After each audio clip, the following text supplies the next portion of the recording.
also has the 2 Gristlebrand, 2 Emrakul as backup win conditions. You can show and tell right into play, or just use his Omniscience to cast. Okay. Actually, one of my favorite decks for sure is the show and tell deck. Tested a lot online, was a big fan of the deck, kind of got it from Jerry Thompson, and it has been moving along ever since. I think the first top 8, or first time we saw the deck was in SCG Buffalo. Okay. So, should be interesting. I mean, this is basically going to be a race. Yeah. And neither player is really looking to interact. Yes. So, the question, of course, is who wins the race, because Joseph can't really interact with the Omnitel deck. He just has to be quicker than them and kill them. Now, Elves can kill on turn 2, more consistently kills on turn 3, whereas Andrew's deck has Force of Will, but not a lot of other ways to interact. Yeah. I think I kind of want to give the edge. Oh, I don't know. This is actually so close. Like, I'm not sure how much Omniscience changes things. I kind of feel like it's not much. I think game 1, Elves feels like it's probably ahead. But in games 2 and 3, the Pyroclasms out of the Omniscience deck could be a big problem. Then again, I mean, he can Burning Wish for those Pyroclasms in game 1. They might be a factor. Yeah. It's hard to say.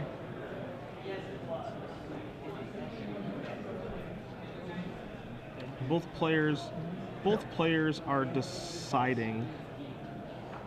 Looks like they're mulliganing. Yep, it's like, alright, we're cutting a deck that... Oh, okay, it looks like an extra card. Alright, I got it. Okay, sure. I like the backwards hat battle. I know there's a Rockies fan on one side. I don't know what's on the other side. Andrew appears to have done him one better and popped it up a little, you know? Gotta get the height. Yeah, he's got style. Spunk, flair. Oh, this might not be one and done. We might have a problem. I know in this situation when I was in a PTQ... Oh, it's a marked sleeve issue. Okay. Okay. I thought he had picked up an extra card. I know in a PTQ top 8 I picked up an extra card and was basically forced to mull to 5. Yeah, that's typically the end result of that. That was grim. Did you win? Did you win anyway? Oh, I drubbed Shaheen. So I actually don't remember if I won that game. I think I might have, but I know I won the match. Okay, it looks like the official ruling is just going to be a warning for marked cards. Yep. So I'm glad that there isn't going to be an issue there. Good. Likely just accidental wear and tear on sleeves, that sort of thing. These things happen. Happens all the time. Not willing to believe there's anything malicious here taking place. So we have, it's like Andrew leading off here. It looks like we've got the names flipped on the top of the screen. We'll get that corrected real quick. So Joseph is actually on the right side and Andrew is on the left side. So we'll get that fixed up there for you. As we see a Llanowar Elf into play.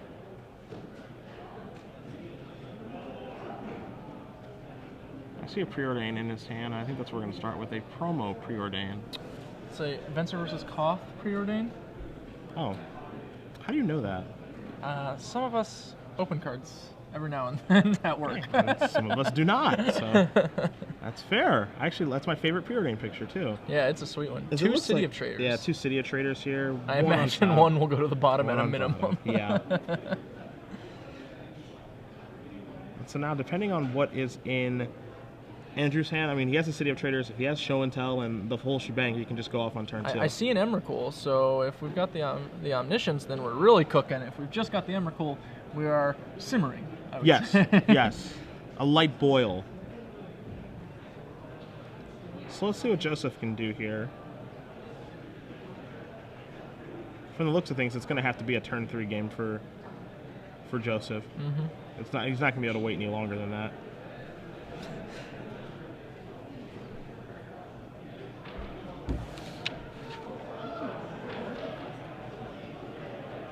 Priest Titania coming down here for Joseph. And just a pass. Ooh. Ooh.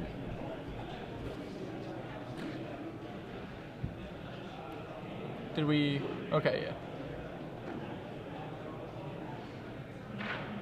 Well, it looks like he drew a Volcanic Island. It's a Show and Tell. Yep. All right, who's coming to the party? we have anything particularly spicy on the elves?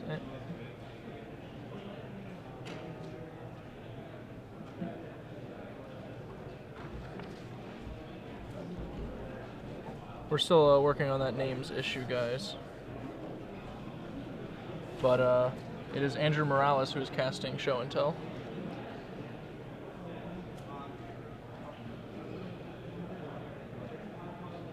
And just the Emrakul. That's all. There's a Regal Force here. I mean, this is going to let him be able to draw 3 cards, and now the question is if he can go off or if he can't. Because he has to go off now. Like, yeah. Emrakul attacks, it's game over. It's going to clear his entire board. So, Andrew only has 1 land in play. I mean, Priest Titania is going to tap for 2. And, of course, Llanowar Elf is going to tap for a green as well. So what are the odds we see Emrakul get Legend ruled right here? Scanning a deck list. It's possible. Oh, it's possible. It's definitely possible. I mean, this is a turn where he just has to go just stone cold crazy and just go off. Yeah. So Verdant Catacombs is going to get sacrificed. There is no tomorrow. Although, to be fair, an elf deck that mostly goes off could theoretically survive an attack from Emrakul. You know, like one of the old, didn't quite get there, flooded the board with, you know, like 10-ish permanents. Yeah. Might get another shot. Potentially. Potentially. I don't want to dream too big for my britches here, but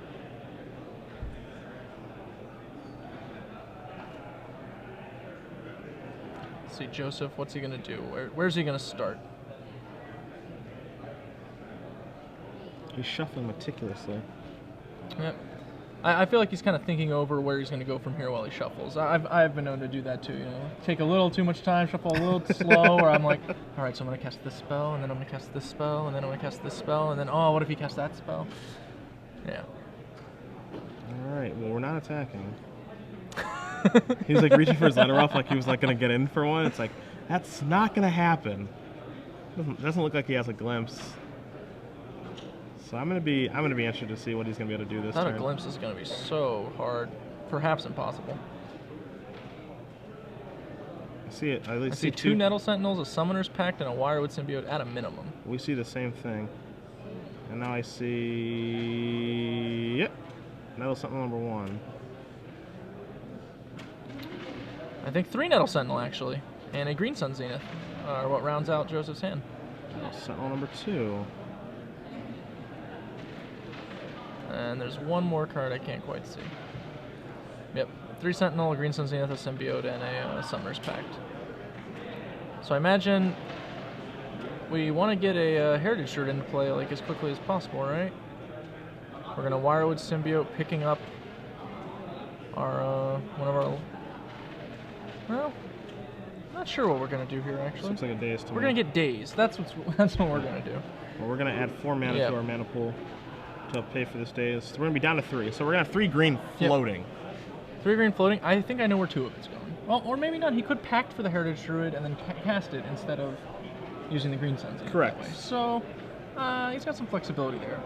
I'm not sure which is better, actually. I'm not a Seasoned Elf player. I'm sure a Seasoned Elf player would just instantly know which of those 2 lines is correct. For sure, for sure. I honestly, I just don't know. I mean, I guess it's got to be mostly the same difference, right? Since like one of them is just the exact same as the other one, except you pay 1 more mana in this situation. Yeah. Okay. I think what's interesting is like he had some other creatures that he could put into play when Andrew cast Show and Tell, and elected to put Regal Force into play.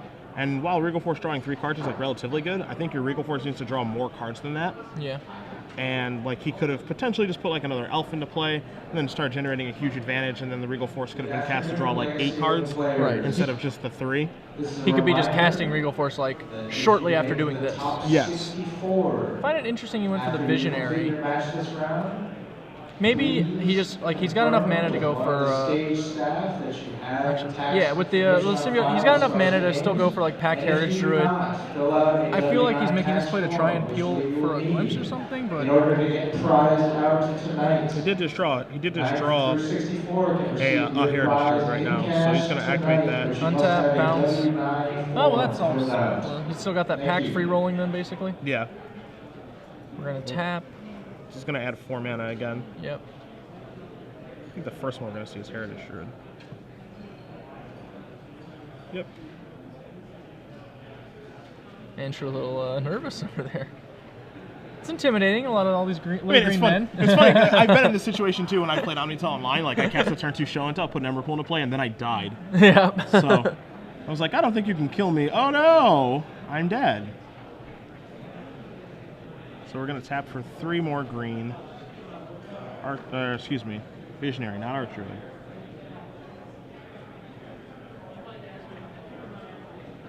So we're gonna untap those little boys. This is a Yume. Is a Yume. Sentinel. You do not want to forget. I mean, everything's a Yume now, Yeah. right? Or except for the things that aren't. Yeah. Thank you so much. It's tricky. We're gonna add some greensies. There are a fair number of pretty sweet draws in our deck for us. Have we hit any of them? Looks like 2 packs and a lot of Aura Elf and something else. This pack is going to give him the opportunity to search for either another Wirewood Symbiote or just an Elvish Visionary if that's what he wants to search for. Yeah.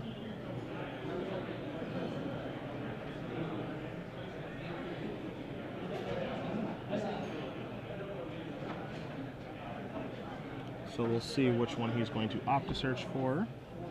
Thinking it through. If he searches for a Symbiote, it's going to let him untap his Priest Titania again, and then be able to bring the Visionary back to his hand. So I'm pretty sure he's going to search for a Symbiote, but not 100% sure. Yeah, I feel like when you're at this stage where you could actually theoretically survive the Emrakul hit, you just want more Symbiotes. So searching for the Visionary straight up is not that good. Alright, so there it is. Yep. We like think. We were thinking. We do have to be real careful. If our plan is to survive an Emrakul hit this turn, we have to be real careful about being able to pay for Summoner's Pact. Correct. And still try and kill the opponent. Correct again. Both of those are going to be tricky. He still has the potential to combo off from this position.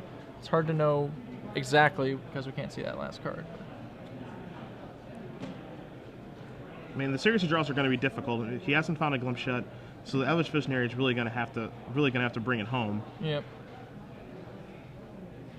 So we see that hit play. He's going to activate this, puts it in the back, untap this little boy, bring back this little boy. Yep. The Priest Titania is going to be able to tap for 1, 2, 3, 4, 5 green at some point. Now 6. So he does have some green mana floating. Hiya, Misty Rainforest. That's not going to do it. 1, 2, 3, 4, 5, 6, 7, 8, 9, 10, 11. I'm just trying to get an idea of how many permanents he has, how many he's going to have left after the Flying Spaghetti Monster comes over. Amusingly, I'm pretty sure Regal Force is the first one we sacrifice. Yeah, he's going down. Yeah. Regal Force, and then probably the lands, and then things get hard. Yeah. See another Nettle Sentinel there.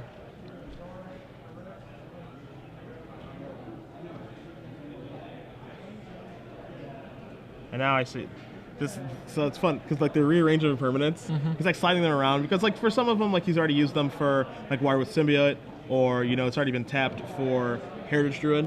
And then like the other one now like his positioning is like, okay, now I have to figure out what I'm going to sacrifice, which is annoying.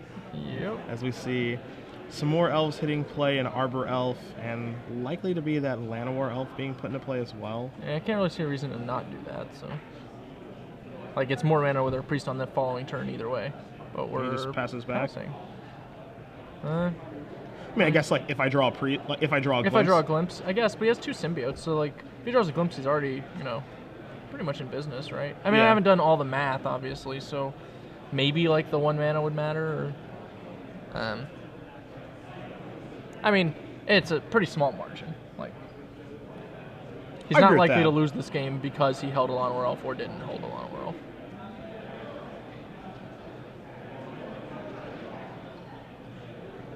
And based on this turn, I think I agree with you that sandbagging the Regal Force could have actually just been enough. Yeah, we'll never know if he's going to draw into the right stuff. He's pretty much decided what he's going to be sacrificing. Yep. Which Regal is like Force, an extra Nettle Sentinel, and Arbor Elf. So there's the 6, and I'll take the hit as well, pushing me down to 4. You know what 4 and 0 have in common? Not much. Nothing. Yeah. I had to think for a second. I was like, I don't think very much.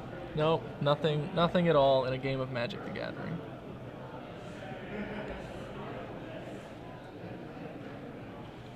All right, let's see. So during the upkeep, we're going to have to tap our Priest for 4. Yep. But that's fine. We got some symbiotes. He also has a Force of Will in his hand along with the blue card. The blue card is Brainstorm. What a jerk. Come on, be nice. Be nice. I just want to see this guy take this Emrakul hit. And then still win. Untap and kill the opponent. He's like, yeah, take the Emrakul hit, pay for the pack. Yep, let's finish you off. Well, it's got a little mana floating, but I don't think we're gonna get to use that. Draw a card. Hiya! Dryad Arbor. Dryad Arbor, big game. That's it, boys. We're like all out, right? We've just got a symbiote for a visionary. Cross our fingers. Otherwise, it's all over. Yep. So we're gonna get 2 visionary activations, which is nice, except for there's a Force of Will to Brainstorm. Now we'll see if he's gonna pull the trigger on said Force of Will to Brainstorm. I just snapped Force of Will to Visionary here. I'm pretty sure, but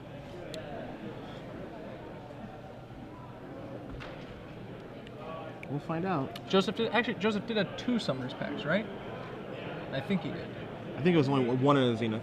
1 in a Zenith? 1 in a Green Sun Zenith. Okay. If he had 2, we could go get yet another Elvish Visionary and try to get there, but yeah.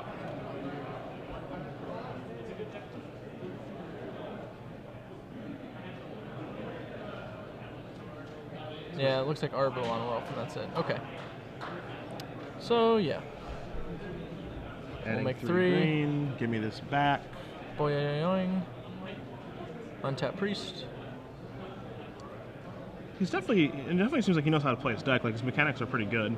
Yeah. With everything he's doing. Cast this. And Andrew correctly snap forcing here. What else is he going to cast, you know? This is all he did last turn. Yeah. What are the odds he found something better? Pretty slim.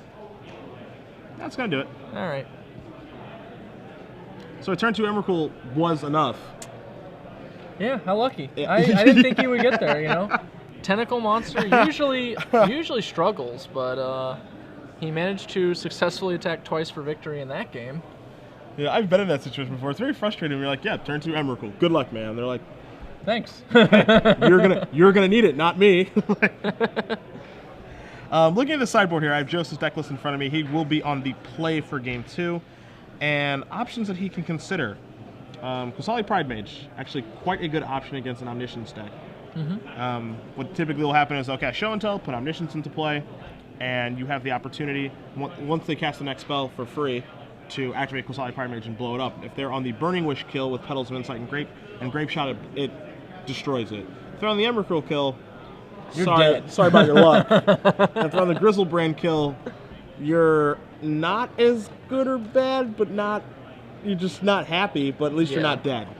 Yeah, 2 Humilities, which basically when Andrew casts Show and Tell, he's going to put whatever he puts into play, and Joseph can put Humility into play, which is like a pretty big game. Thorn of Amethyst times 3, which doesn't seem so bad. Closing Grip, which can take care of the Omniscience part of things. And that's pretty much it. I don't think Gaddock has really many applications here. No. The deck is Show and Tell Burning Wish. It can stop the Burning Wish Petals of Insight version of it, but that is quite narrow. Yeah, I think I'd be bringing in like the Thorns and the Pride Mage probably. I don't think I would get any crazier than that. Okay. Just looking at the sideboard there. On Andrew's side, his sideboard is mostly not for these decks. He's got a lot of disruption for other combo decks and ways to beat control decks. I imagine he will bring in one of his Pyroclasms, likely leaving the other in the sideboard to be Burning Wished for. But just getting one in the main deck so we can actually find it, kind of handy. You're more likely to draw your Pyroclasm and blow your opponent out with it than to Burning Wish twice for it, so I think I stand by that choice.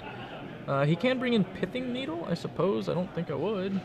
Doesn't do anything, right? I'm trying to remember. The best thing that it can likely name is Wirewood Symbiote. Yeah. Because it doesn't stop mana ability, so it's not going to stop Heritage Druid or Priest of Titania or any of that stuff. Hyper narrow answer to Wirewood Symbiote. The Graph Digger's Cage of the matchup, if you will. Yes. So he may consider bringing that in, he may not. It's kind of hard to tell. It depends on what he thinks about the matchup and what he should be doing. Beyond that, he actually has Graph Digger's Cages, which would shut down Green Sun Zenith, but not really enthusiastic about that option either. So I wouldn't be too enthusiastic about it either. I think he just kind of wants to keep his deck as focused as possible so that he can do what he did last game, which was cast Show and Tell as soon as possible and put Joseph under the gun. Yep. A little bit of minor disruption that can hit any spell. Going to be a lot more successful than very narrow disruption that hits specific spells. Also, one of the nice things that Andrew can do, because he has 2 personal tutors in his main deck, I kind of think that makes sense for having the 2 copies of Pyroclasm. He can board in one of the Pyroclasm's personal tutor for it. It's specifically in this matchup that's quite powerful, and then have the option to Burning Wish for the other Pyroclasm that he leaves on his board. So he has even though he has 2 Pyroclasms in his 75, he has a virtual handful of copies of the card actually, which I find kind of interesting. Yeah, it's going to make it tough for Joseph. It's definitely not a position he's going to enjoy being on once he's on the draw, even if he wins this game. Yeah, for sure. The Pyroclasms are way tougher to beat when your opponent gets to be on the play with them. So both players look to have presented. They're going to draw their opening 7. And we'll see if we've got 2 keep 7s here. Just see Viridian Shaman still in the deck. Let's see, are we happy, gentlemen?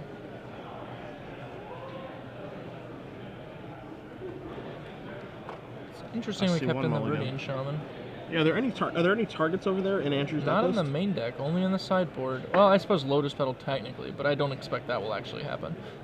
Post-board, he does have the Pithing Needles, so sick read from Joseph, perhaps. Really trying to game there, or maybe just this guy's an elf. It's slightly better than a few of these sideboard cards.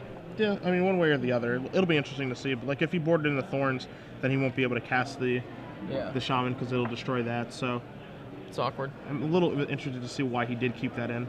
And I really like Thorn in the matchup in general. So yeah.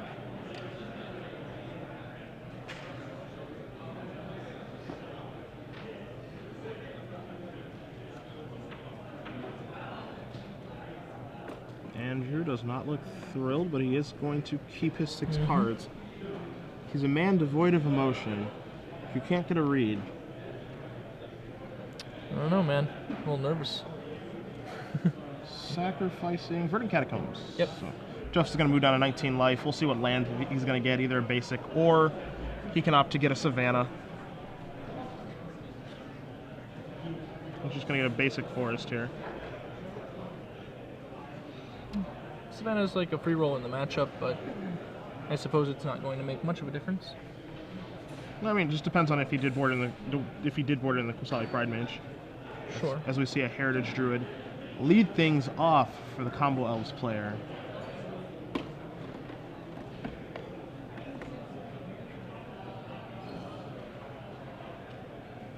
Andrew with the prettiest island in all the land, and just says go. I think a glimpse of nature was Joseph's draw step. That's a good one. That's not a bad card. As draw steps go, a strong one. And we'll see another Verdant Catacombs move over, putting Joseph down to 18. Again, the options are Forest or Savannah. Find it quite unlikely that he'll be searching for a Dryad Arbor this turn. Spotted a Force of Will, a blue card, and a Volcanic Island over in Andrew's hand, so he does have stops available. Okay.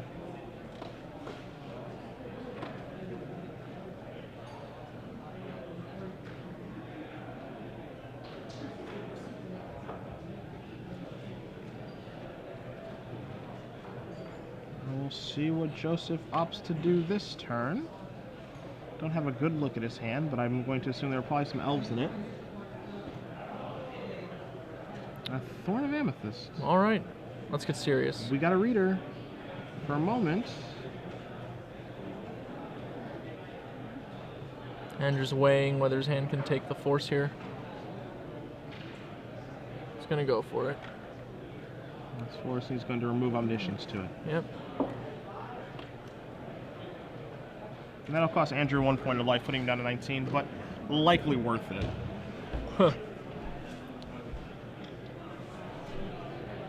Another land on Andrew's side. Go ahead and play that. Do we have a brainstorm or something to make some use of it? Doesn't look like a ton of action over there. No, I think he has an Emrakul and a show, but that's all I can really see. I did see the Emrakul there.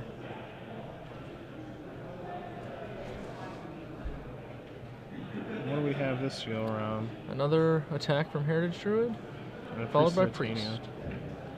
He just passes on back. Kind of a slow start for the Elf deck. Definitely a slow start. I think his hand, the hand that he kept, was relatively reliant on Thorn of Amethyst having a big impact on the game. Yeah. Force of Will took care of that relatively easy. So on the end step, Andrew's going to sacrifice the Scalding Tarn to get a land out of his deck, putting him down to 17. And if he does have a Show and Tell in his hand, he's certainly going to cast Show and Tell and put the Emrakul into play. And again, basically be in the same situation as last game as, hope you don't kill me. Yeah. This. What do you got? Yeah. Oh my goodness. Just drew an Omniscience. If we have our hand God right, Almighty. that was the best draw. We're going to show. Now, Joseph has his Emrakul. Does he? No, if he does. Oh, I was that going would to be say. comical. I was going to say, does he have his Emrakul? Because that'd be gross. That'd be so sick. But if he doesn't, he's probably just on the spot dead. Joseph does not look happy that he's going to class. Yeah. He doesn't want. We didn't windmill slam an Oh Emrakul no! in the Oh close-up. no! We're reading. Wants to make sure. All right! All right! All right!